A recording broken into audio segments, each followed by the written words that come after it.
Welcome, welcome, welcome, welcome. How you doing? Very well, thank you. It is so good to see you again. What can we say in an atmosphere like this and to meet again? This is the utopian for media people. It's all here. It's all here, isn't it? Oh, absolutely. The opportunities are here.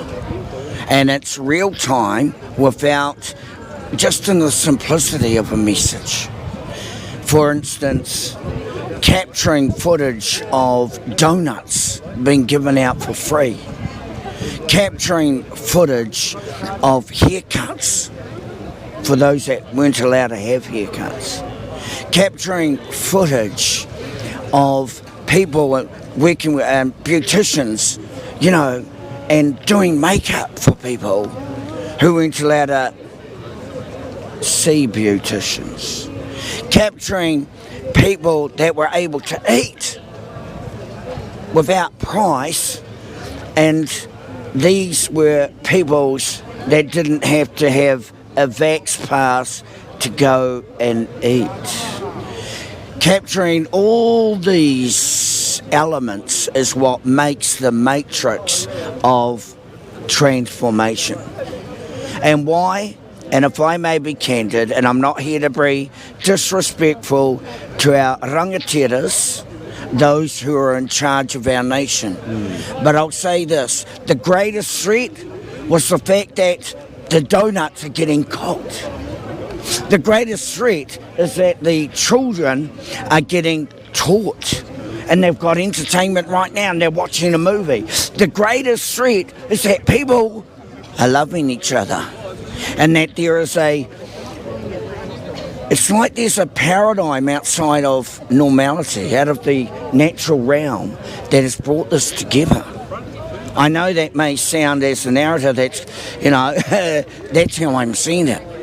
And for a media person to walk in here and to capture this, to be honest, it must change your methodology of media from this point onwards. And if there were any spin, which is part of our rhetoric, that would liquidate, and we'd come to our senses and say, no more. We've got to be honest. We've got to be straight, because media is a powerful weapon. So we have the opportunity to take what they are feeling. The Mamai and Māori, they're feeling it here. People have lost their jobs. There are good people here. There are good school teachers here. There are policemen here. There are people that have first respondents. There are people here that have all sorts of jobs that have been lost. They lost their jobs. They're losing their houses because they can't keep up with the mortgages. They need a voice. And that's where media has to come in, has to bring a voice that takes that mamai, because the media role is to take a mamai, a hurt, a wound, and put words to it so that we can send out a bandwidth of transformation. In the media realm, I have to say, I'm going back to Tamaki Makaurau tomorrow morning, Auckland, a changed man. And the difficulty is, how do you sleep at night when you think about this utopia?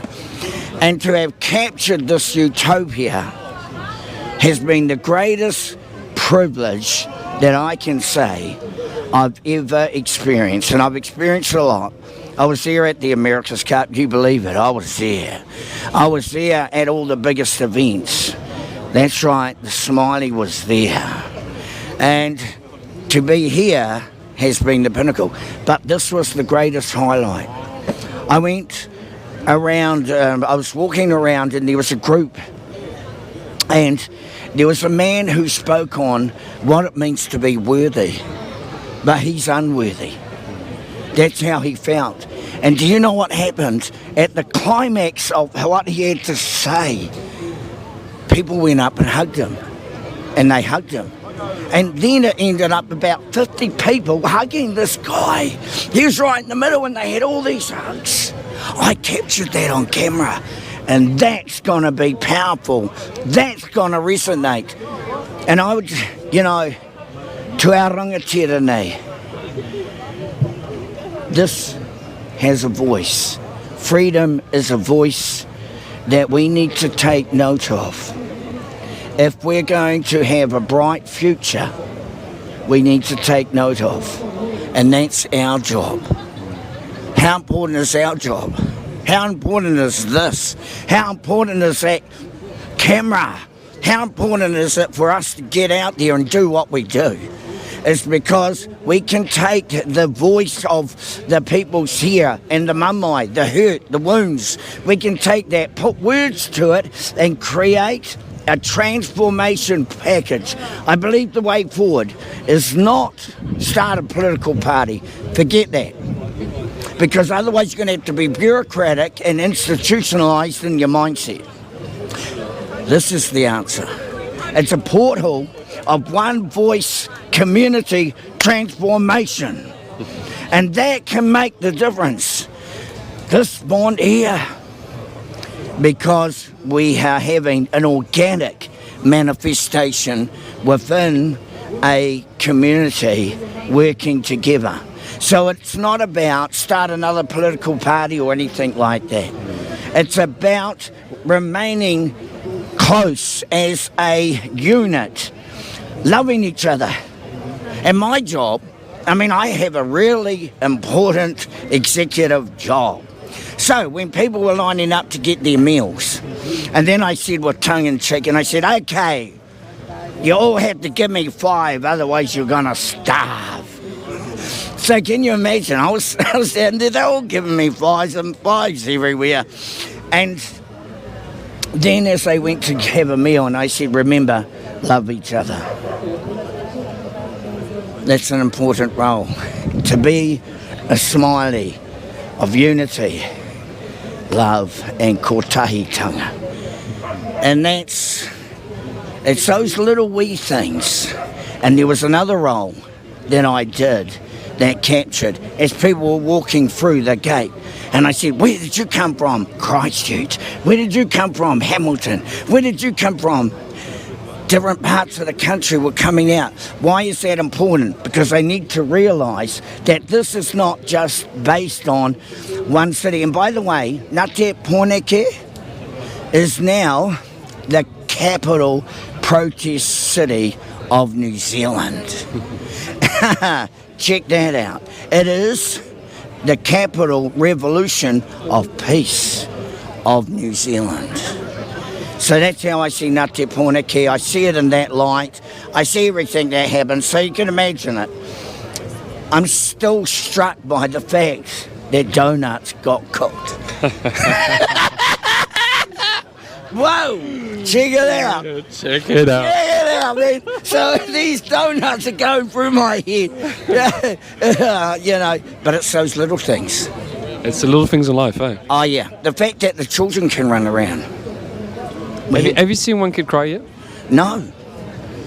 No, I haven't. Have you approached any kid here and asked them how they're doing? Oh, you can see it. They're just so... Just being a child. It's just being a child, isn't it? Yeah, but they feel safe. Our version of safe. Our version of safe. And by the way, I haven't seen Omicron manifestations, even though we're cuddling each other.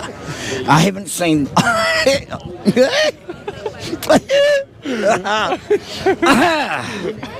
I'm trying to be very... Professional. Very professional.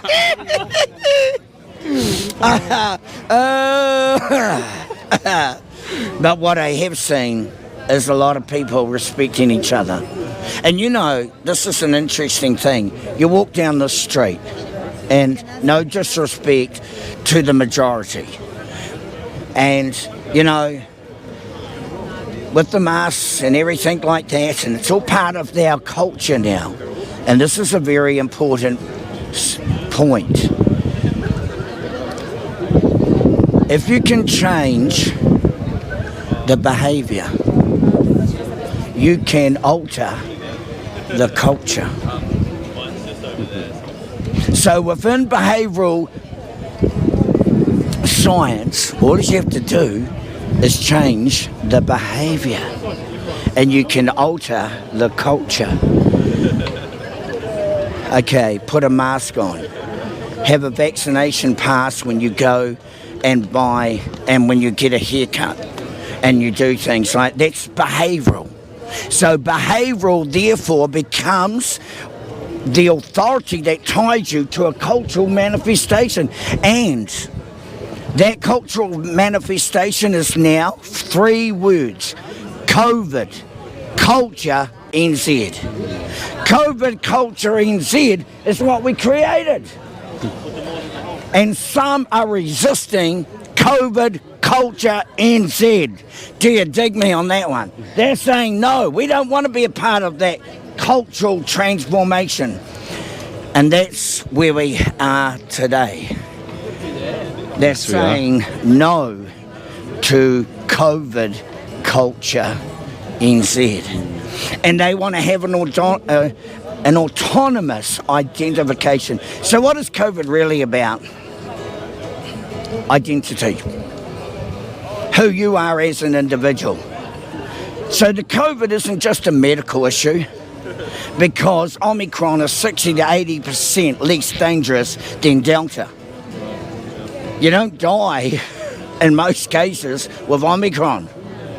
So what really is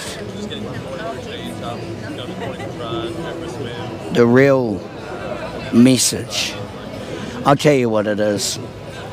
It's to deprive you of who you are. To make it that you submit to a totalitarian authority. I have to be honest. I wish I could tell you in a lighter way, but I can't. That's where we are today. So, the resistance is happening, but it's how we resist that we have to monitor that. So tomorrow I'm going to find it hard, because I'm going to be on the plane going back to normal world. And after being in this utopian, I'm thinking, am I going to enjoy normal world? And because I've enjoyed being here. I've enjoyed being a happy face to what's happening here. To be an ambassador of joy, because that strengthens your immune system. Te hei Māori ora.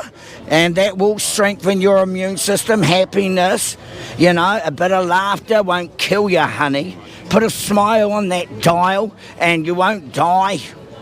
You can live with that, and it can keep you, and it's a big part of our immune system. Because why? Because Omicron might come visit you. But with natural immunity, we might overcome it. And that's really what matters. That's my report. Couldn't have said it better. I couldn't have said it better. I'm glad that got recorded. Let's replay. And we're having a bit of laughter in the meantime. Well, you got it. During times like this, I mean, it's too serious, and I'm glad you see that, and you're still smiling. Oh yeah, that's right. Yeah. And I'm glad you've got passion. Yeah. That's what it's about, isn't it? I could see it in you before. I see it in you already. I saw this guy and I thought, that's the sort of media man you want. Somebody that's got passion and integrity. Thank you so much. I love you, Guyan. I love you, mate. Play me out. Oh, it's amazing to have someone like you there, right? Yeah. I really appreciate it. Honestly, it's...